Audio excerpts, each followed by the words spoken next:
pair set off with the rest of their team for West Germany and the national trials for the World Cup. John Gubber has been to see how the new partnership has been shaping up in practice.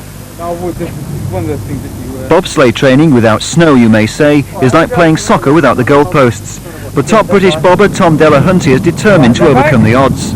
With typical bulldog spirit, the RAF sergeant from Maidenhead believes he's found the winning formula, with Olympic rower Steve Redgrave pushing his latest bid for World Cup glory. The main reason he's in my team is he's just an incredibly strong athlete. He's an amazingly powerful man, and I'm looking for a fast start time from him and the rest of my crew. This time last year, of course, Redgrave was celebrating Olympic gold in Seoul, with Andy Holmes in the coxless pairs. His new bobsleigh partner hopes those powerful arms will help provide the explosive start he needs to make an impact in both the 2- and the 4-man events on the World Cup circuit. What's the attraction with bobsleigh? It's something that I've had experience of a week and a half actually on the ice, and it's something that really gives you a good buzz. It's a real thrill. And a couple of weeks ago, Tom Delahunty phoned me up and said, do you fancy giving me a push? The World Championships are in St Moritz this year. Do you fancy giving it a really good go and see how we get on? And I couldn't refuse that. Throughout the 80s, Delahunty has competed in World Cups, Winter Olympics and all the other top events, but is yet to win one. With Redgrave providing extra power, practice on the dry slope at the sport's national headquarters in Thorpe Park has gone well. And although it's clearly a long way from the real thing, they're optimistic about doing well in the World Cup trials, which begin in West Germany at the weekend. John Gubber for Thames News. A quick change has taken up the offer to become brakeman to the top British bobsleigh driver Tom Delahunty, opening up the intriguing, if rather distant possibility of claiming a summer and winter Olympic double. Well, he's proved himself the master of one sport, why not 2, even if the similarities aren't too obvious. He talked to Tony Gubber. What's the attraction of bobsleigh, Stephen? Well, I've been involved a couple of times before, once in 85 and once in 87. And it's a good thrill. It's very enjoyable.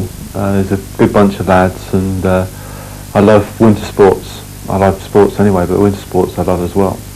And the thrill of just going in a bobsleigh, once you've pushed it off the top and sitting in the back, as I do, it's just a great thrill. But are you going to pack up rowing? No, not at all. As that hopefully I can mix the both. How significant is the attraction of being a medal winner in both summer and winter sports to you? Well, just to be a medalist at one is pretty good. But to me, it'd be the ultimate if I could be a medalist at a summer and winter Olympics. I just can't see anything better than that. Well, you'd be very dependent on your driver, won't you? Tom Delahunty. Why have you chosen Stephen Redgrave as a member of your team? Well, basically, remembering back to 1987, I remember how well he did with Peter Brignani against us in the championships. He was a complete and utter raw novice, I thought. Obviously, he'd had another go previously in 85, but the raw power was there. It was unbelievable to watch him leg it off the top. I was putting a new team together again this year. I have a team of very good sprinters anyway, but what I needed was that ingredient, you know, the extra power that's so important at the start. I don't pick teams on sentiment, or because they're friends, or because they're international celebrities. They're picked on proven ability. Relax again. Give me back, Steve. That's back. Good, and up.